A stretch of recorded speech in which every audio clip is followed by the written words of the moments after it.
Sanibona guys, sanibona ngiyathemba niyaphila. Sanibona ngiyathemba niyaphila. Igama lami nguKhisha Wakamathe. Igama lami ngubonga wakasokhela.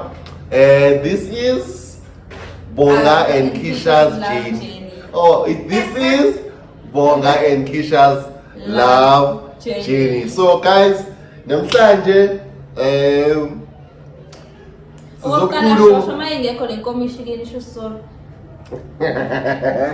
and full lema ingekho. Sorry. Okomuza ufuza bunika emishenje. So namhlanje sokhuluma ngani? Sokhuluma ngani namhlanje? Sokhuluma ngama happy moments. Nama sad moments. Oh, ngama sad moments. No, I'm asking. Yeah, so mix konke. Because kukhona. Alright. Okay guys, ngicela nihlale nathi. Okay. Kuningi asazi nje sithini. But Kuningi, but okay. Dlala ama-toys. Asazi. Ambodlala la. Asazi. But sinengane encane. so bafethu kwabangazi mina noKhisha ulungelo lwesiceleni kwami. Sihlala ndawonye manje. Yeah. Ukuthi ubusayebuza ukuthi okay kuningi ungaqondi sizokuqondisa namhlanje sizophendula imibuzo eninayo. Kahle imibuzo lesiyithola kunina sizoyiphendula namhlanje. Siyaxolisa ngomsindo oseceleni. Sine inithodla. Usayithatha? Baby le. Baby. So bafethu akubangazi ubonga noKhisha bebehlala eNtuzuma bedlela amakhombo nje. Manje banengane. Angazi mangithi fortunately noma ngithi unfortunately bahlala ndawonye because it's something that wasn't planned angithi. Yeah. Bekuyinto engaplanekile kahle futhi sihlale nathi ofethu nasemakhaya ethu kuzokwaqoqeleka ukuthi as much as kungamele usiko lungavumi but begcine bevumile ngoba ayikho into kade izoyenzakala. And first of all into singaqala siyenze before siqhubeke nevideo ukuthi kubazali bethu sixolise ngendlela emenzeke ngayo ucela to share every day but we gonna do izinto ngendlela right. Isikhathi masivuma futhi sizama ukusheshisa but okwamanje ngicela nje nisixolele. So guys, nine enibuyela kuthina. Trust me, this wasn't our plan. Yeah, it happened. It happened ngendlela esingayilindele but bafethu niyazi impilo yenza ngendlela eyenzeka ngayo but silala sikhona. Obuza uyabuza ukuthi kanti yini labakhuluma ngayo obonga leyazi yaphoqa ngako ukuthi bahlale ndawonye.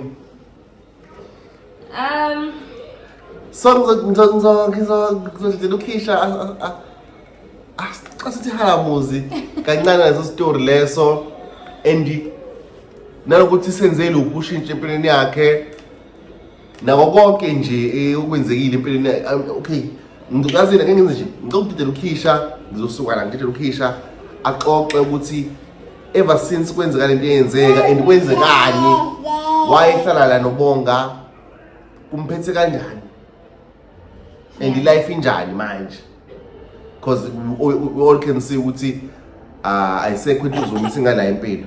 So Khish ngiyakudedela. So if I'm not mistaken, I think kwakumhla ka 13 May 2025 awusuku lo normally ingekho into engako eyenzakalayo. So njengoba abanye benu bazi ukuthi ubonga uyasebenza kahandle so vele uyabuya nezimoto ezihlukahlukene emsebenzini abuye nale. So that day wayebuya nemoto wayiqala ukufika nemoto ethe ukuthi ubankulu yabo. So angithathe ngemoto, it was around past 6 ntambama. Angithathe ngemoto sihambe ngihamba nezingane eziwu2 okuLiyana noLisa. Mhlawumbe abanye bazokhumbula uLisa yilo engangithi ingane yami ngale nkathi ngisakhulela uLiyana. Mhlawumbe abanye bazokhumbula. So sahamba ke sayojiya somewhere then sabuya seza ngasekhaya. Masifika ngasekhaya ngehlisa izingane the time ngehlisa iy'ngane ngizongena nazo ekhaya. Ngiyamtshela ubonga ukuthi yazi khona imoto emile lapha ekhoneni, angiyazi le moto la ngasekhaya, so ngicela ube careful ulokhu iy'cabha, ngiyabuya ngisawushiya iy'ngane. Then nginyuke ngishiye iy'ngane, ngehle futhi ngiyakubonga khona ividiyo kwakumele ngimsendele yona, ngimi-airdrophele yona. So uma ngabe ngimi-airdrophela leyo video, ngakhohlwa ifoni endlini, then ngamemeza u-anti kaLiyana usisi okuyena ongisizayo ngey'ngane. Ngamemeza because wayekhona ngalolo suku ezolala ekhaya. Ngamemeza ngamtshela ukuthi ngicela bandla angehlisela ifoni yami emgaqweni. As soon as ngingena emotweni. Okay, so as soon as ngingena emotweni, isuke le moto le ekhoneni. Iza kephi ize ngazi sizodlula la esime khona. Angathi ngalikanisa ngani but iyadlula yase yajema ngaphambili. Uyabo ijema indlela la ifanele kuwo ukuthi makhona okwenzakalayo nathi siqonda khona. Mayijema behle abafana bawu3 babe u4 emotweni, 4 ngo drive. Behle abawu3 baphethe izibhamu. Hayi encane futhi. Hayi ibhamu encane. Hey. Angazi ngasaba kanje empilweni yami yazi.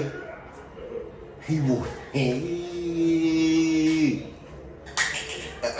Yo. Yazi namanje la Thomisa ngibambile.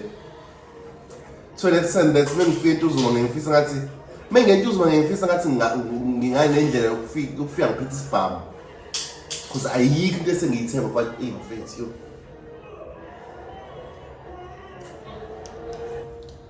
Wakwabona indawo okhulele kuyona okade uyibuka kuyindawo engcono okudlula ezinye indawo ezikhona eThekwini.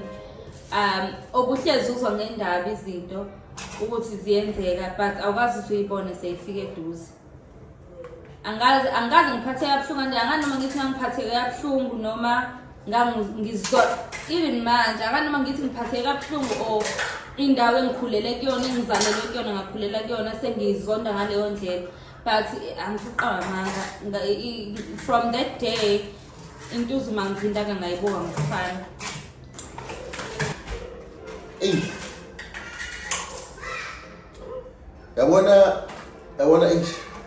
Yabona iNtuzuma yazi ubuhambe emini ushawa umoya kuyindawo epholile. Mina ngifuna abantu bathi ngoba benginamali noma sami angithi nemali manje noma mhlawumbe ngoba senginento ezibalekile manje sengisabuyiluza isafana iNtuzuma.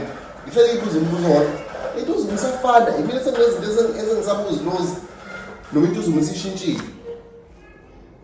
Ngoba yazi iNtuzuma ubuhambe ngisuke ngasekhaya abazi abantu azazabayazi.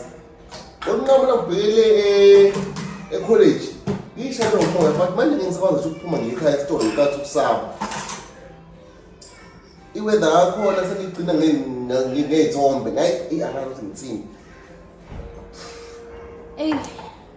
Yabo even iweather yakhona. Mfethu angazi noma mhlawumbe uyayibona indawo okhulele kuyona. Indawo wazalelwa kuyona, wakhulelwa kuyona, uyibuka ilento ephezulu ekhekheni. Only to find out ukuthi ayiyona lento ocabanga ukuthi iyona. Ngiye ngisho ukuthi khona izikhathi zakudala la umgqibelo mfethu umgqibelo. Yabo umgqibelo la emhlabeni kwakunuka kamnandi, izihlahla zikuhlaza, kuyavuka kuseni kudlala iredio, kudlala umsakazo, ugogo yathetha ngala. Bafethu. Angazi noma umuntu uzoyikhumbula lezo insuku lezo, even umhlaba manje usunuka ngenye indlela. Bafethu angazi nokuthi ngithini. Okay, ngalokho ngichaza kakhulu asibuyele kwi-main reason why sila njengamanje. Why uBonga noKhisha behlala ndawonye. So from lelo suku lelo lento yenzeka around 7 PM and ngo past 8 bangaphosisi past 8 to 9 sasisendleleni already siyahamba because as understand noma lento yenzakalayo besobantu inkunzi or abantu abafuna thina because bese ziningi izinto ezinokukhombisa ukuthi khona into engahambi kahle khona endaweni but besingayitshela ukuthi nathi sikhona kuleso sibalo leso. So Asazi ngoba abantu abafuna thina kodwa ukuze sibe safe asisukeni-ke at least eduze kwakhona. Sahamba mhlawumbe bazokhumbula basifollowisha ku-Facebook bazokubona ukuthi khona isithombe ubonga sanda kuposta esikhombisa umfana esashutha naye ngalolo suku ebusuku sesise-Gateway. Sasawufuna indawo yokulala. Asazi nokuthi sizolalaphi, asinamali, ibudget tight. Kuningi nje ila kwaqala khona ukushintsha kwezinto. Shembe. Hey. Yazi kodwa yabona nje mekubuyisela yazi ngikuvezela isithombe akazi ngenza kanjani. Yabo ukhisha kwa mention la ikhona abafana bafika basijema begqoka izimfonyo ngathi zamaphoyisa nje. I think zamaphoyisa if I'm not mistaken. Kwa kuzwasho njalo ukhisha cause yena wabona kahle kwele babona nje bedlulele ngithethe kusela abantu okade labantu. Nyamazi uhle eqalazi. Asisi. Uhle eqalazi. So mabe njema ngala kuna udola laseNtuzuma lakhiwe ithi retaining wall lakhiwe ngamatshe la makhaza. So it's either ngiphosa kubona imo ithamba sengijemile sebengikhombe ngesibhamu bethi uwenzi benzi kwamaphoyisa kama ngesibhamu. That's 1 2 faka imoto R mangithi ngishawa R ngiyebheka ngemuva ukhona into ngemuva ngiyabona ukuthi no man angeke ngiphume la ngithi 1 2 drive ngiyaphosa ke lo muntu okhombe ngesibhamu lemoto bayasambe bekushona phansi nangesikhathi wathi push shay moto that's ngoro bani athi drive accelerator yon down pants pick up manje umuntu angihamba ngayo icrate pick up manje nabe hamba nge7 seater bona waqhuma lo mjida kanoma I think isibo samshaya from non mistaken angazi what because akukhumbisanga ngabo to be honest mhlawumbe sesicabanga qhuma la sekale isikhala engaphutsha kusona mengibuka le muntu angihamba ngayo ngisayibuza la manje ukuthi ngaphutsha kanjani lesa sikhala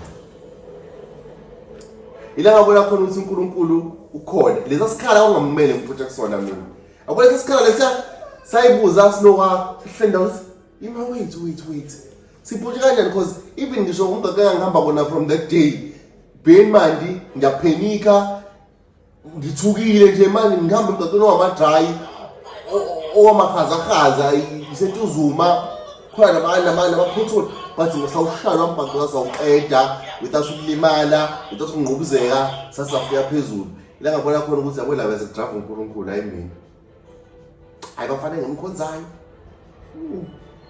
Okay, so siyahamba ebusuku sayithola indawo yokulala esalala kuyona sayithola ePinetown o10 siyadrive sePinetown. Okay, it's fine, indawo sayithola. Sahlala khona for 3 to 4 days.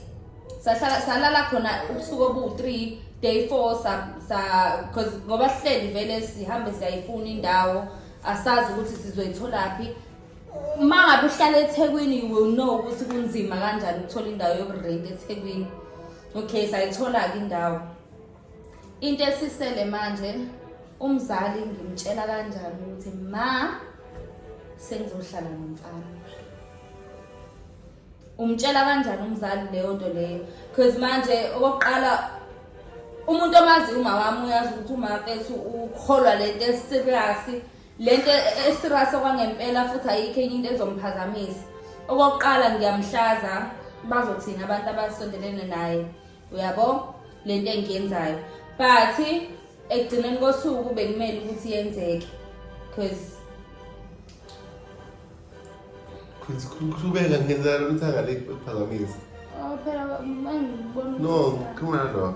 Kubekhona indaba. akaveli kwicamera. Sina choice not to have. Let's Shoot about. Let's phone. So kwamele ukuthi ngimtshele kuma ukuthi okay sisami nayi manje into sizowenzeka nani kona kwaba nzima but kwaphoqa ukuthi I understand nanokuthi kuningi kwakwenzakala vele ngaleso sikhathi lesi.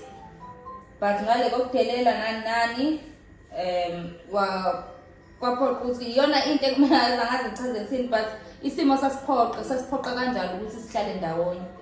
And ukuhlaleni kwethu ndawonye ngingasho ukuthi sekuningi kakhulu okuhle okwenzekile, kanjalo futhi ingqinamba futhi zokuhlala ndawonye ezisakhona.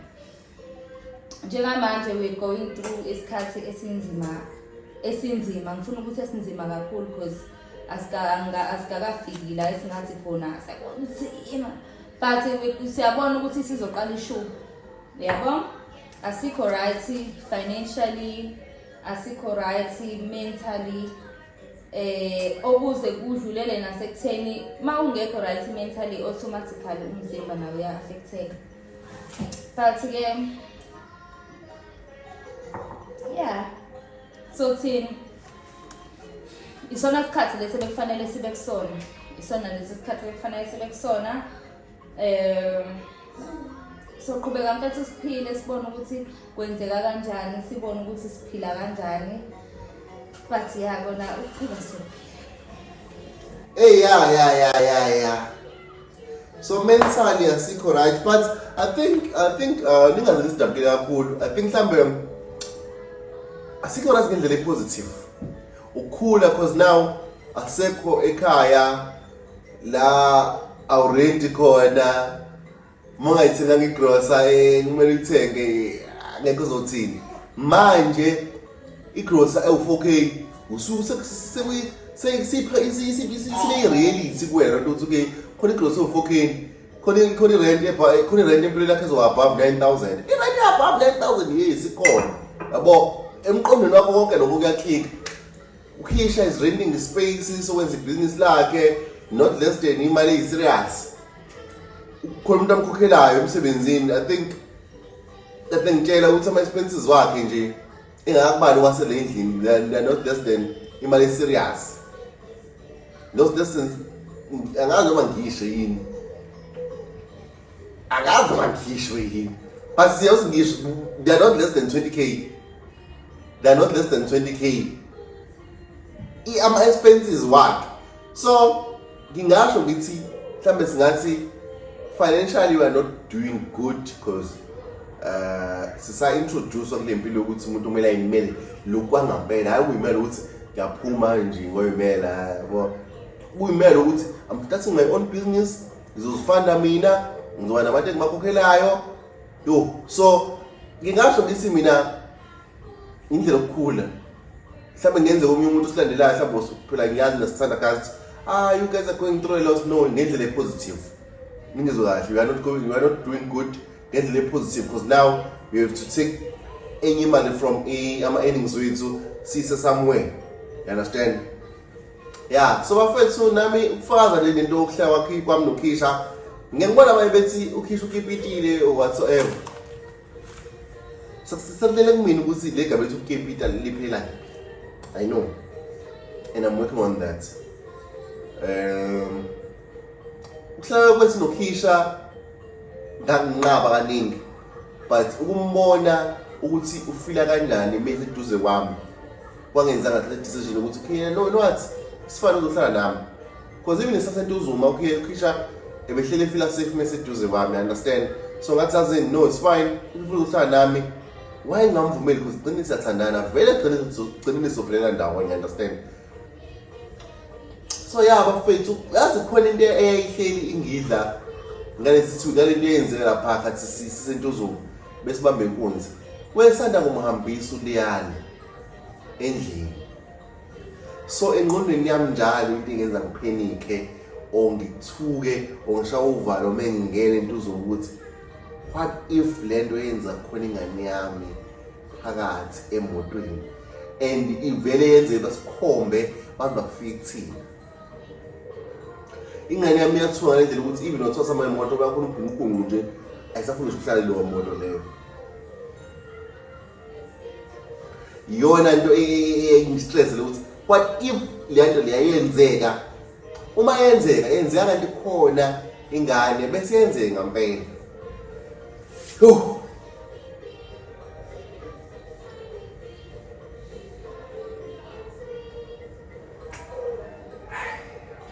So abanye benu bayibuza ukuthi okay it's fine you guys are staying together manje.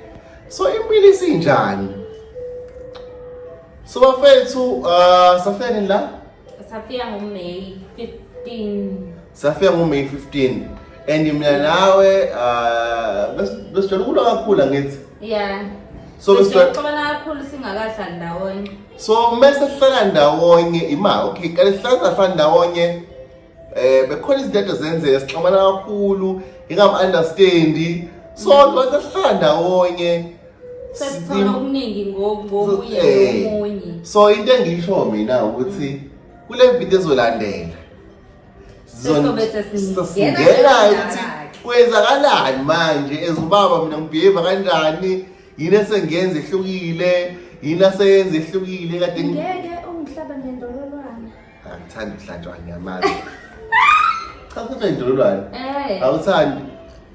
Akekho okuthandayo. Yeah, akekho othanda ukuhlatshwa ngendololwane. So first kwi-video elandelayo siyasanda sinitshela ke izinto esiyifundile ngokuhlala ndawonye. Esiyifundile ukuhlala ndawonye. Ukuthi bafazi kunjani? We madoda, wafowethu. Emkhiphithweni. Madoda. So bafowethu kwi-video elandelayo kungekudala. So don't forget to like, subscribe. Okokuqala don't forget to subscribe. Awukwazi mfethu ungena la njalo uzobuka ama-video abonga noKhisho kodwa ungasubscribe. Sishaye. Sikwenze njalo. Ngashawa. So guys, ngicela wenze sure uyasubscribe, uyalike, ushiye comment yakho ngaphansi ukuthi yini enye obufisa ukubona ubonga noKhisha beyenza. Engage nje nathi kuma-comments usitshele ukuthi ucabangani ngale nto ade siyikhuluma uthini owakho umbono. Yilana la esinikeza khona i-chance ukuthi nibe nomubono ukuthi nicabangani ngale nto eyenzakalayo nani nani. So hlangana evidiyweni elandelayo siyabonga.